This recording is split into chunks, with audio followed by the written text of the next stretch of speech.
One of these days I'll figure out how to do a better intro because I think my intros vary from like video to video because I haven't quite figured it out yet. So once I figure it out, smooth sailing from there. If you guys have any tips or ideas, shoot them my way.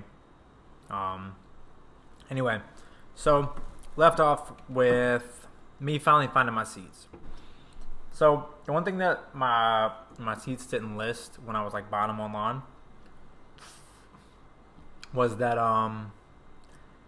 they were next to this like I don't know why it was there, but they were next to this like glass wall. So like I could look obviously because it was glass, I could see through it, but like I was like trapped into the area that I was in. I don't know why it was there. Out on the other side of the glass were some steps. I don't know who they were trying to keep my section from. I honestly don't know. But I ended up, dealing with it. I sat down because the pole, I was like to about 11 o'clock was kind of in my way, so I had to like slide from time to time to see what was going on. But all in all, anyway, so the pregame festivities kicked off with a lot of chanting and a lot of singing because, like I said, the ultras were revved up, ready to go. This is an 8:45. It's an 8:45 kickoff. Keep that in mind. So it's 8:45 kickoff, and then you have all this going on.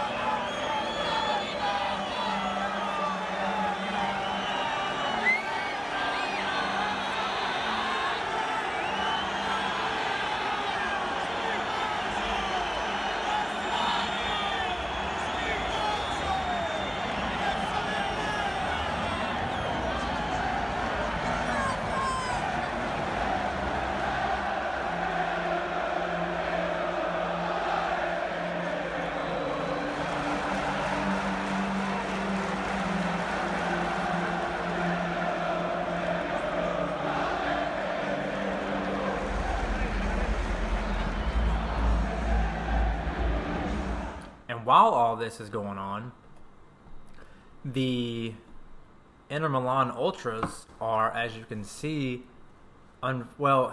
you're seeing the full picture, but they're unfurling this banner which says something in Italian. Now, at the time, I didn't know what it said. I didn't even know what it related to. I didn't even recognize the character. So I just kind of like looked at it, smiled, nodded my head, continued on with my night. Turns out, after a quick Google search, because those things exist on the internet that'll tell you exactly what it was that you want to see. The first banner that came out ended up saying, here's what it said in Italian. Tutto è perfettamente chiaro, ragazzo mio. Tu sei esaurito e non vi è una cura, il riposo nella terra della spensieratezza, dove ogni dì è un dì di festa. Vieni, alla corriera parte alle 20,40. So with that said, it ends up translating into English as, everything is perfectly clear. My boy, you are exhausted, and there is no cure. Rest in the land of carefree, where every day is a party. Come, the bus leaves at 2040. The bus leaves at 2040. Kickoff was at 2045. For those of you who don't know military time, it's basically saying the bus comes at 8:45 or 8:40, and kickoff is at 8:45. They're just telling Juventus just go ahead and go home now. Which made this so much more hilarious after I looked it all up. Because they're out here dropping on these banners and everything, like trash talking the team as they're taking the field, like for warm-ups and everything. And it's just one of those things where The ultras are lit, man. They're so wild. They're so crazy. They're so into it. Everything is so choreographed. Um, I think even they're like called like Curva Nord or something like that. Anyway, um, so with that said, so that one got dropped, and then I was looking at a bunch of pictures of that. I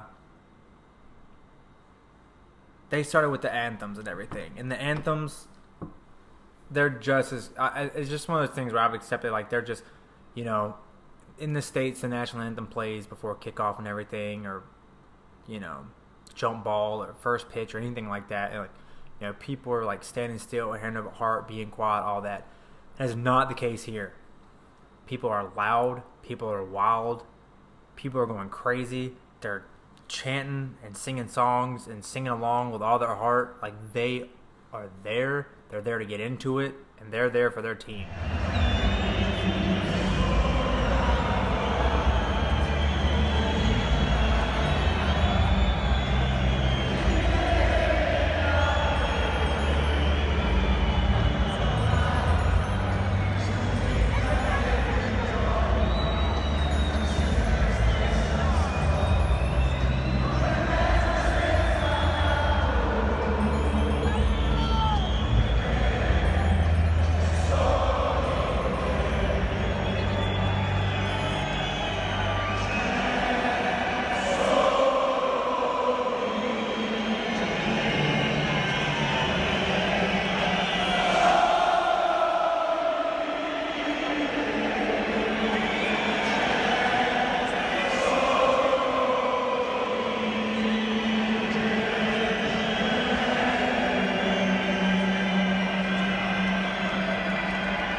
As the next video showed, they started doing the player introductions, and when they did the player introductions, it was one of those things where I don't know anyone's name off the top of my head for Inter Milan, because they only did the Inter Milan. It's like the 85% of the stadium that was Inter Milan was chanting. So what would happen was, I'll use my name for an example.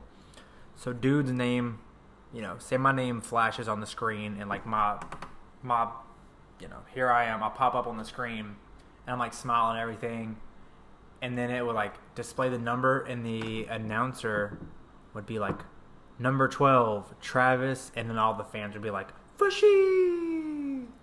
And then after that, it would be like, number 10, Aaron Fushi! Or it'd be like, you know, who else can I use here? Another number that I know, like number 52, Ryan Garcia. They're just like chanting the last names forever and just loud. It was just such an awesome thing.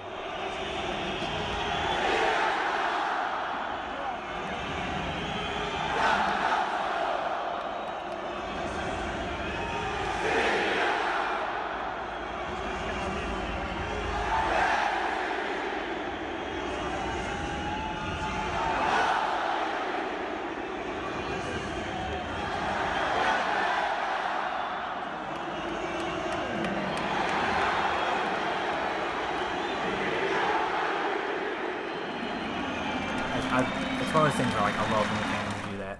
And then they did this toilet paper thing. I'm not really sure what that was about. I didn't look that up yet, because I didn't think... if I find out anything, I'll let you know.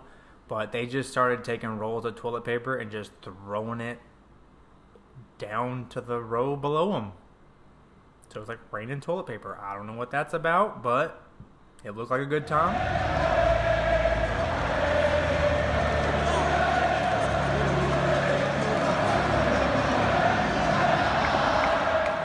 Wish I had a roll of toilet paper in my hands, like a 3-1-2. Been a lot of fun, but I know better for next time. Then they came out with their second choreographed banner. And after looking it up, the choreograph apparently had been prepared for months for just this game. And it was shown just before the start of it, which portrays Pinocchio in a Juventus jersey. And in this, there are 3 sayings, I believe. One in which the donkey is saying, "I've never been in Serie B," meaning it's making fun of, I guess, the fact that like Juventus claims that they've never been in Serie B. And then there's another banner on there that says "Seven Finali Vinte" or Venite, and it basically translates to 7 finals won. But what it is that they're like playing off of the fact that the Juventus Pinocchio basically is a reference to the championships that apparently that Juventus still considers and still claims to this day, even though the Italian football the Italian Football Game Federation. Yeah, the Italian Football Game Federation basically stripped them of those titles, but like Juventus still claims them. And then above the entire thing, they had this like foam little saying in the stands above it all that basically says, or translate to, the country of toys. So it was kind of one of those things where I was just like, and after I figured it all out, I was like, they really went all in for this choreograph, man. Like they are, because it took up. Oh man, where's the? It took up the whole. I'll just pick a direction. It took up the whole like west side of the stadium, like behind the goal. I mean, it was, and as you can see in the picture, like it was a huge banner. But after that, it was more of, and I'll just kind of let things play. Like I said, they had this one chant, which I'll show right now. That's one chant where they would do it, and I kept like getting the very end of it because I never realized it was happening until like, because I was like so shocked by it. But like they would like the entire stadium would just stand up and like jump around and sing songs and whatnot, and like I could feel the stadium shaking from underneath me. The stadium was literally rocking.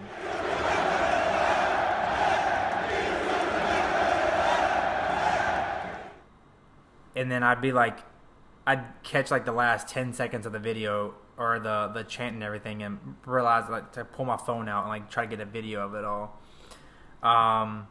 They ended up lighting a flare off like at some point in the stadium, and then like threw it down towards the field. I don't know what that was about. I haven't figured out the flare obsession with soccer hooligans.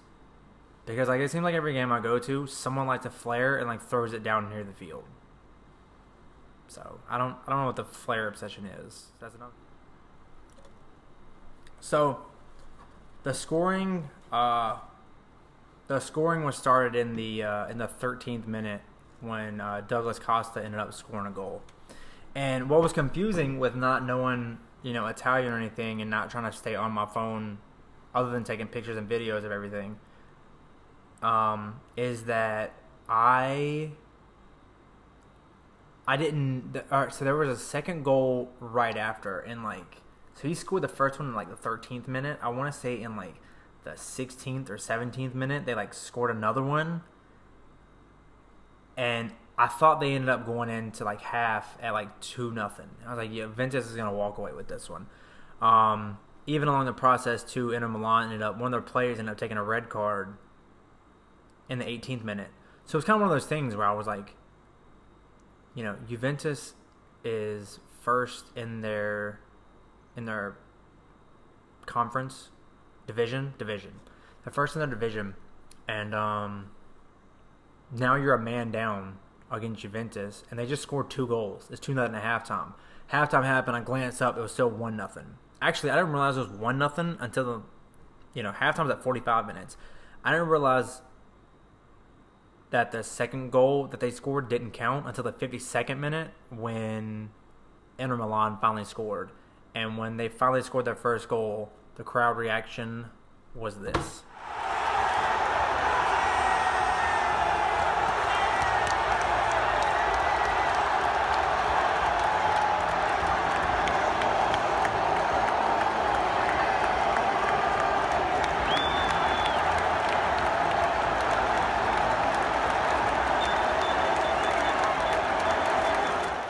Crazy, right? Promise it was so much more crazier in person.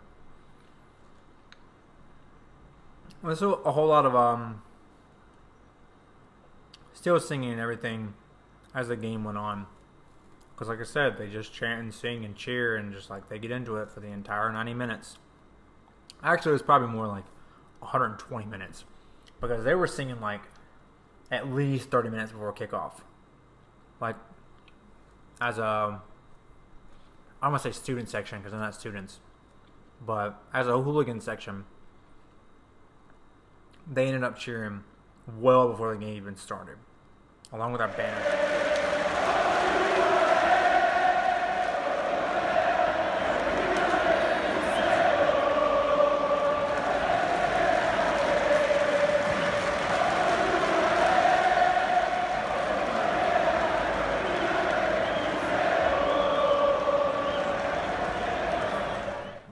Both teams.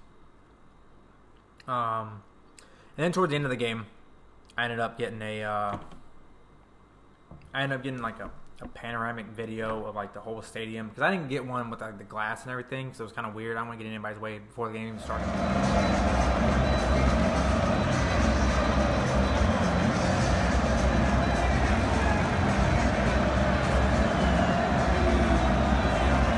And I got a panoramic video.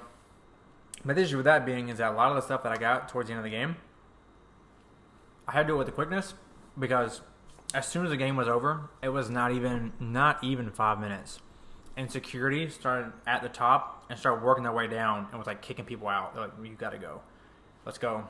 Hurried along. I got places to be. The game ended 5 minutes ago. Why are you still up at my stadium? But probably the craziest part of the entire thing was that, like I said, so Inter Milan tied it up in the 52nd minute. And in the 65th minute, they scored off a Juventus own goal. So there you go right there. They're down to 10 men. They're up 2-1 against Juventus. Juventus is, I believe at this time, they were only a point up in the standings on Naples. And, Naples leading up to that weekend had been hot. So all of a sudden it looks like Juventus is, in danger of like losing their lead in the standings and could very well, lose their division. And then in the 85th minute, and I'm not even sure what caused this, but in the 85th minute, I glance over, and again, this piece of glass is like sitting next to me with the stairs near it. People are walking down the steps, and a matter of fact, you know who it was? It was a bunch of Juventus fans. They were walking down the steps in the 85th minute. There are, for those of you who don't know, 5 minutes left from this point. I understand you don't want to hang around, I guess, and see your team maybe go to a draw. Because, even as American, I don't really like draws. Someone's got to win, someone's got to lose. But I understand it's a different world over here. It is what it is. 5 minutes left. And this is exactly why I despise leaving games early. Unless it's like a clear beatdown. In which nothing's going to... If it's like 5 minutes left... say it's a football game. 5 minutes left in the fourth quarter and it's like 42-7. Like, we can go.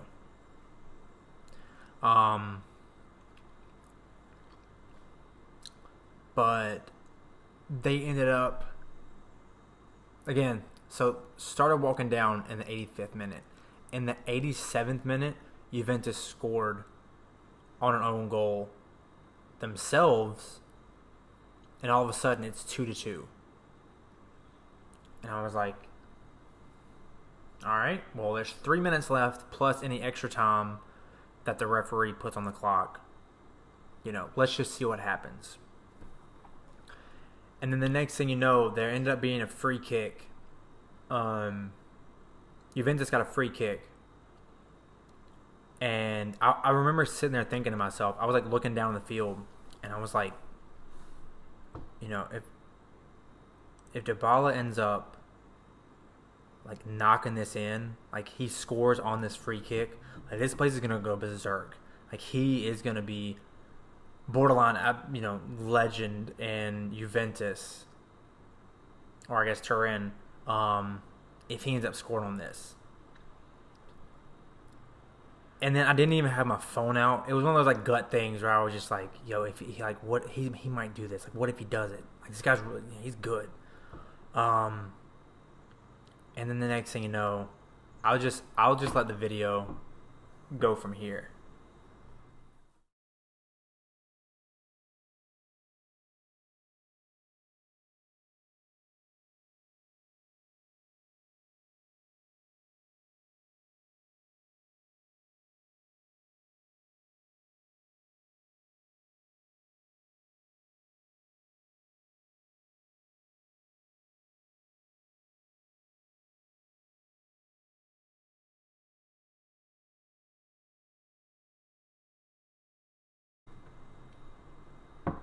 The corner of the stadium that he ran to, I was in the 200 level corner, in that corner that he ran to.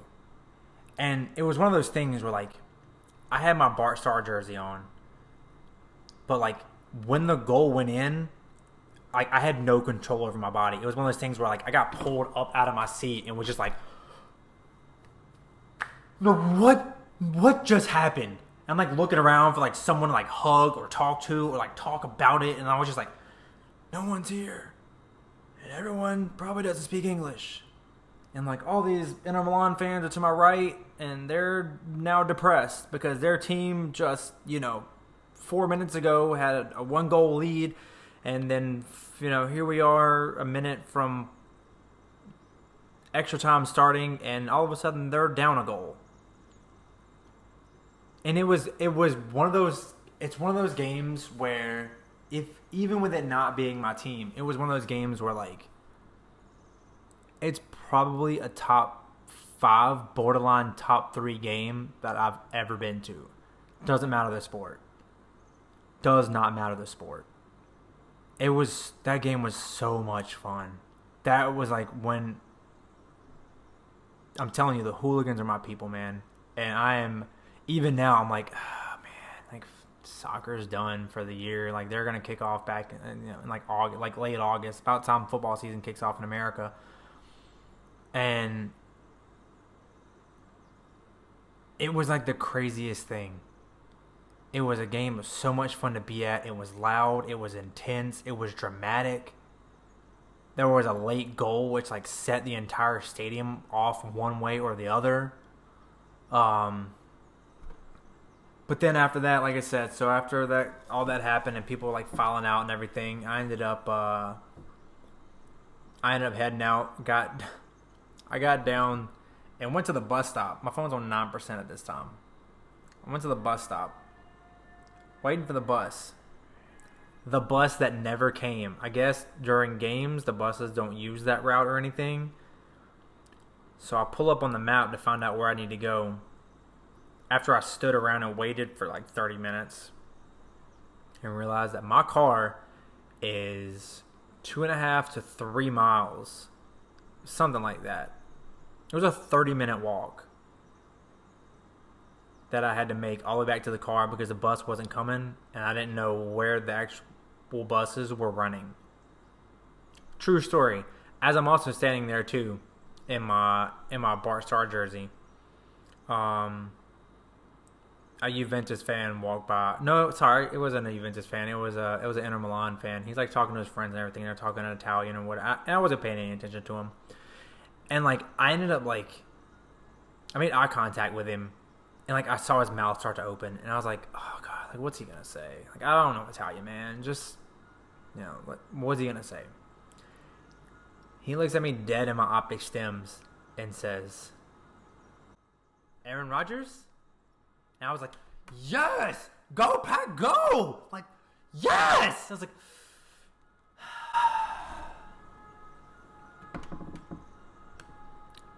but, you know, he wasn't as nearly as excited about it as I was. But, so after that, I started on my 30-minute walk, which went from a leisurely pace to a faster pace the more my phone died. And by the time I got back to the parking deck, my phone was on 1%. Then, it was one of those parking deck situations, too, where, like, again, you had to go to the guy you turn your keys over to, had to go get him, and have him go get the keys, or go get your car for you, along with all the other people who decided to park there, too. Nothing was in orderly fashion. Everyone's breaking a line in front of each other, thinking they're more important than the next person, trying to get out there with the quickness.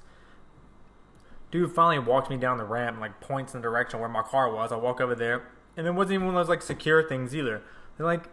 They left the keys to the car, like, on the hood. I was like, what kind of place is this? So, after that, I had to hop in the car, and Kim had called at some point during that walk, and I hooked my phone up to the charger, and I called her back really quick.